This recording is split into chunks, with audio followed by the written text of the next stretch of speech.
Let's freaking go. We do it every Thursday. It is a fun Arkansas Razorback live stream. Now, I understand. Let me turn this up right here. I understand. There we go. That probably sounds a little bit better. That you guys are very frustrated with where the team is right now. And some of you have already turned the page to basketball season. Some of you have probably already turned the page to baseball season. But this is a game that you can win to get you one step closer to bowl eligibility. Now, I understand. Nobody wanted Arkansas to be 2-5. And also, everyone wanted to at least see Arkansas win one of these 4 consecutive road games. I get it. But the truth is, you didn't, okay? And I understand that a lot of you are very disappointed because you keep hearing this stat over and over and over again that you lost 3 of these 4 by 1 possession. You lost to LSU by 3. You lost to Ole Miss by a few. And then you lost to Alabama by 3. The truth is, this team is not bad, but they're not good either. And you have got to start asking yourself a lot of difficult questions. And before I get to that, I do want to shout out Cam Little. I hate that Cam Little and Max Fletcher have turned out to be a really good kicker and punter duo, and this season for them is being wasted, right? Arkansas special teams has always been an adventure, and this year it is a major plus. Now, I understand Cam Little missed that kick versus BYU, but that's not here nor there, okay? We say hi to Derek. What's good, man? So the next thing, the harsh truth with Arkansas, and I know this is going to sound crazy. I understand this is going to sound like me making excuses for KJ Jefferson in this offense, but the truth here is KJ Jefferson is the reason why these games have been close. Okay?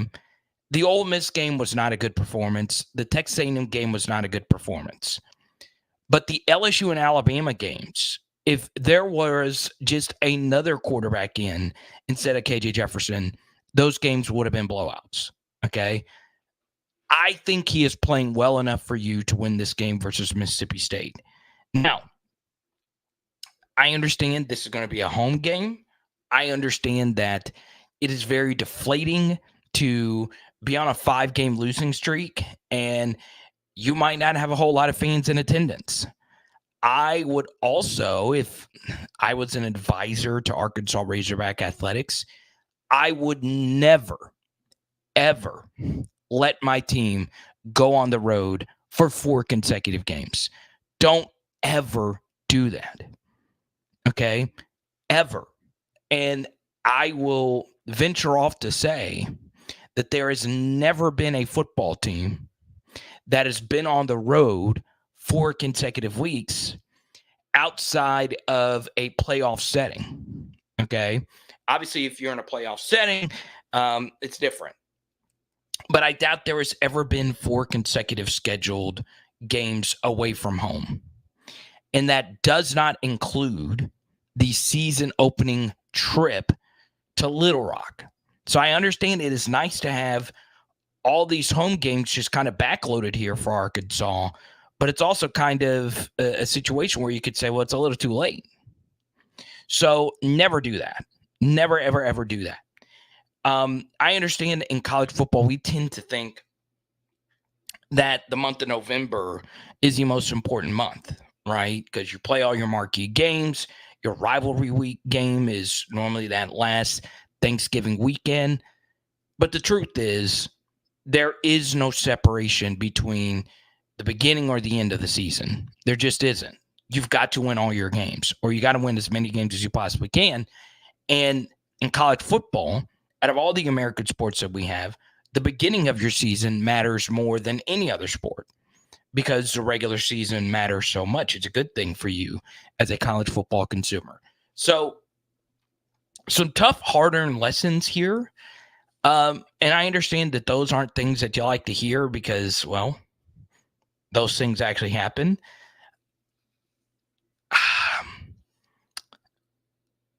I think you'll look back at this season, though, and say, God, what could have been? What if you had Kendall Browse for one more season? What if you had, just a slightly better offensive line? Because your defense, for the most part, has been good. Have you seen LSU's offense since then? You guys have probably done a better job stopping LSU's offense than most. 34 points is basically a get-out-of-jail-free card against this offense. Defensively, it looks like you found something with T. Will. Okay. Big A says, loosest game and the fans are tuned out. I agree. Now, we take a look at just the games in general. And we're still going to stick talking about this Arkansas game versus Mississippi State. The spread currently sitting at 6.5, with the over-under set at 48.5. I am liking this over here. I know it's a lower number, and it just seems like the over is the wrong side of this. But I think this game will be in the 60s. I really do think so. As crazy as that sounds, that might not be what the experts think. But I don't think this Arkansas offensive line is going to be as bad as they've been in recent weeks going up against this Mississippi State front. But let me know if you guys think the opposite. As we always do each and every week, we'll run through basically everything you need to know about the rest of these games, and I'll give you my play of the week. And I'll go ahead and give it to you now because it is in the game that is a non-Power 5 game, the only non-Power 5 game of this weekend, and that is LSU at home versus Army. So this line opened up at 27, and now it's all the way up to 32.5. I love the over in this game because at this point of the season, I am not going to pick an LSU under until I actually see it.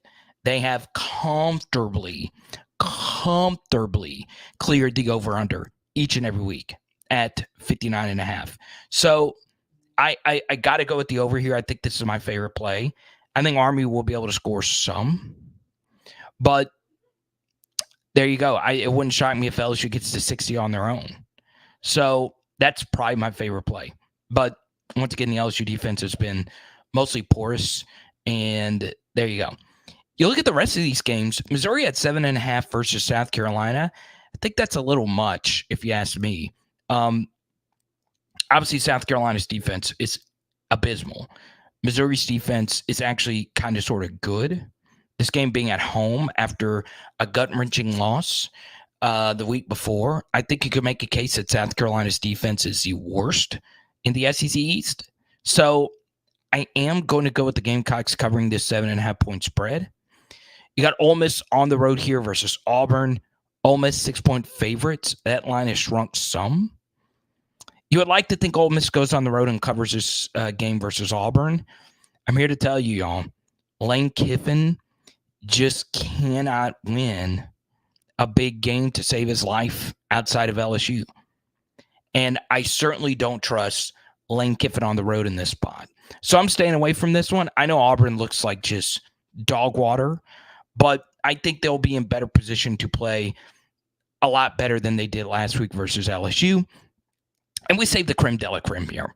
It's Alabama versus Tennessee. And in the live chat right now,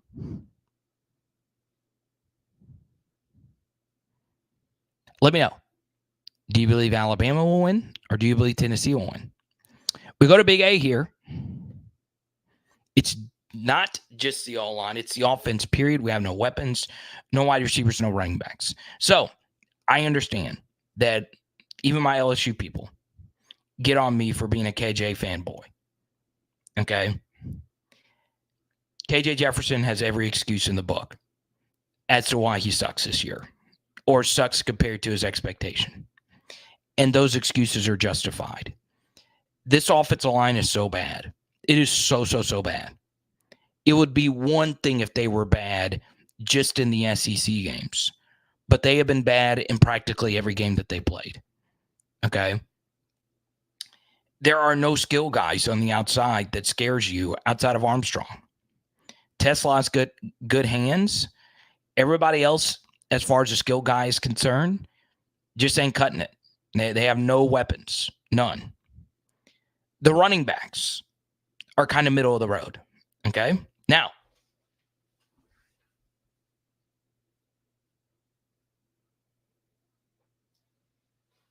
I will say Rashad Dominion has been a little bit better. And what I want to do tonight is, if we get a $20 super chat before the end of the stream, I'm going to send a Rashad Dominion rookie card to one of you. If you prefer Rocket Sanders, I'll send Rocket Sanders.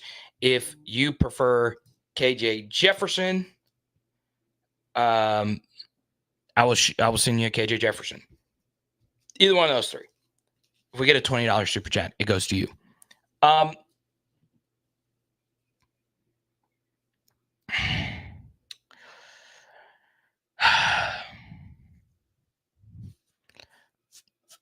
It is frustrating. And then you finally get a guy in Luke Haas who's really good. He leaves. Or he gets hurt, excuse me.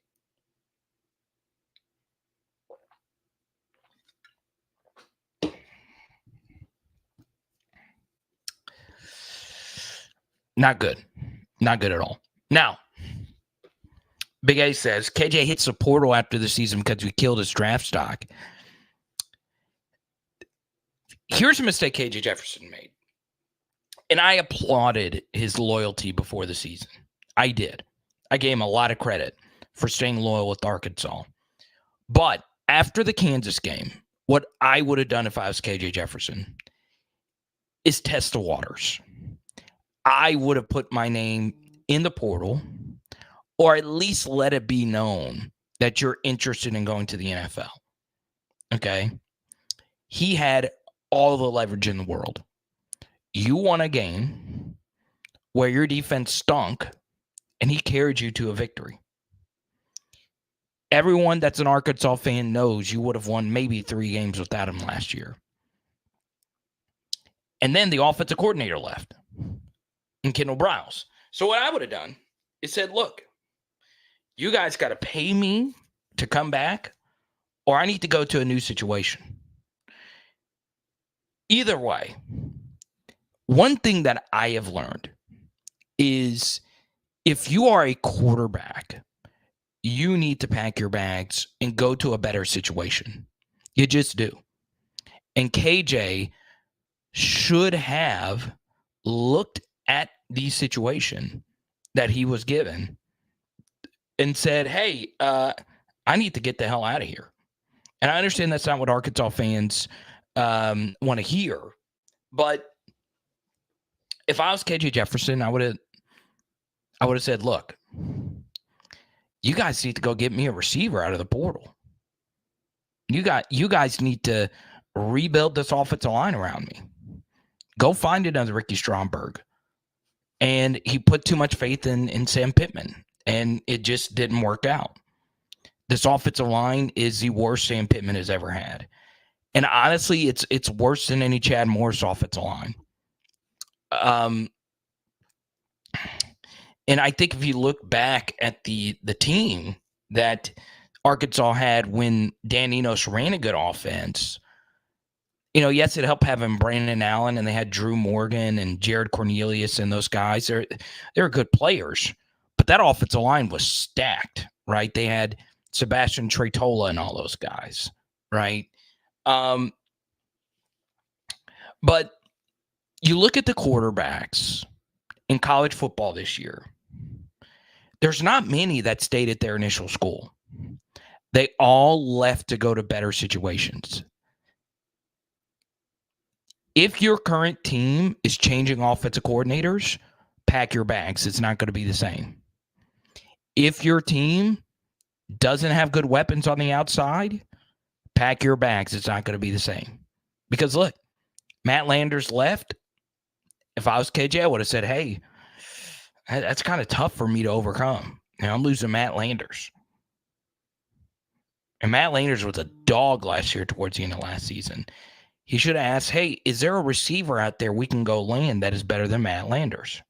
Armstrong can be. I mean, he's been pretty good this year, but But yeah, you look at all the elite quarterbacks that are up for the Heisman Trophy this year. They're all transfers, all of them. Okay, they all left for better situations. Jaden Daniels was in a horrible situation at Arizona State. Michael Penix was at Indiana.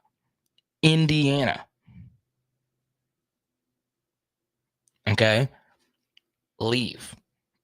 That is always the best course of action. Because now, go look at the comment sections under my videos.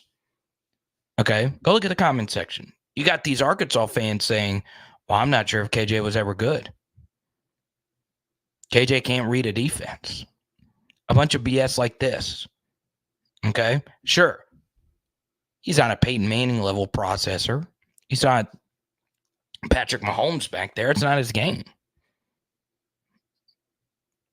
But I'm telling you right now, not all quarterbacks fit certain systems. Okay? Not all quarterbacks fit certain systems. Now, I do think Arkansas beats Mississippi State this weekend. I do. Because I feel they have a coach who's in over his head. You win this game, you get to 3-5. You get a bye week, and then you get Florida. Okay? Florida's going to be beatable in that spot. Are they a better team than you? Yes. But there is one thing going in your direction is Florida this year has not been good on the road. Okay? It took some miraculously bad defense for Florida to win this game this past weekend versus Southern Miss. Okay? So Florida, I think, has a bye week this week, and then the next week they play the cocktail party versus Georgia. Okay? Then you get an Auburn team who's not been good on the road either. And then you get FIU, who's terrible. I watched him yesterday. So you will win that game. So can Arkansas win 4 out of the last 5 years and get to 6-6? I don't think they can only win 4 out of the last 5. I think you can go 5-0 for the rest of the schedule. You're going to be favored versus Mississippi State. You have to go on the road at Florida. You're going to be an underdog. I think it's winnable. And I think you'll be favored in your final 3 games. One thing about the Missouri game, okay, it's kind of, and I misspoke. You got to go to the Swamp, so that's on me, okay? One thing that I think goes in your favor here is if Arkansas is sitting at 5 wins going into that Missouri game, I love the Razorbacks in that spot because it's going to be Missouri coming off a short week. Missouri's likely going to be at 7 or 8 wins at that point. So they're not going to need that game as much as Arkansas at 5. So I do think you guys are going to get to 6. I do. But I think if you are to get to 6, you've got to win this game versus Mississippi State. You can't go on a 6-game losing streak in the middle of the season and get to 6. I understand it's plausible to go 4-0 with that rest of schedule, but you're just not going to. So there you go. Now, we do this each and every week. We take a look at the rest of the scores surrounding the world of college football, and I love giving these picks. All right, I really do. Let's go to the top 25. Ohio State, Penn State. This over-under has shrunk down to 45.5. Man, I do believe this number was at 49 earlier in the week. So for it to go all the way down here is crazy. Okay.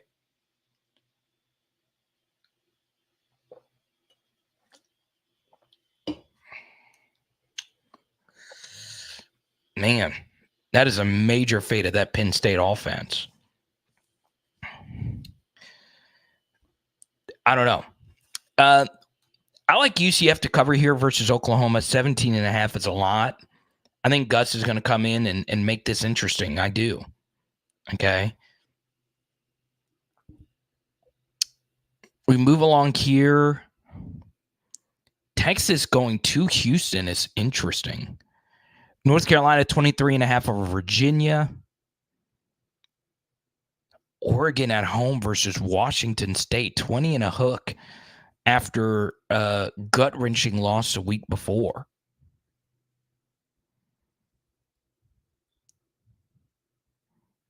Michigan 24-point favorites over Michigan State. USC 7.5-point favorites over Utah.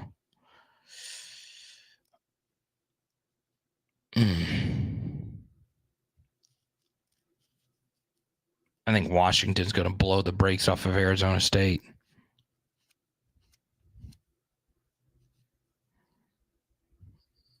I don't know what. I don't.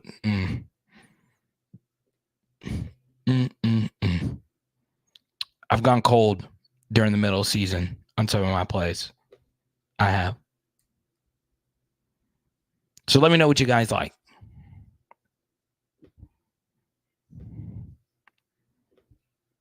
Now, my final score prediction for this weekend. Give me Arkansas winning comfortably. Final score, 37-20. I understand. You're probably wondering, wait, Arkansas could score 37? I'm just speaking into existence for the Arkansas Razorback Nation. Now, once again, comment down below. I might just send this to someone. I kind of want to give out one of these Dominion cards. Comment down below if you want this Rashad Dominion card, and I'll send it to you. Or I might give it out next week. Who knows? So, you know what we're going to do? Let's give out a KJ for the film study this weekend. So tune in on Saturday. We do a film study after every game. Get a KJ Jefferson. I think I just flicked y'all off too. So there you go. It is Power Hour SEC. Bam! And tonight we are doing a Cajun turkey sandwich. Let's go. Let's go.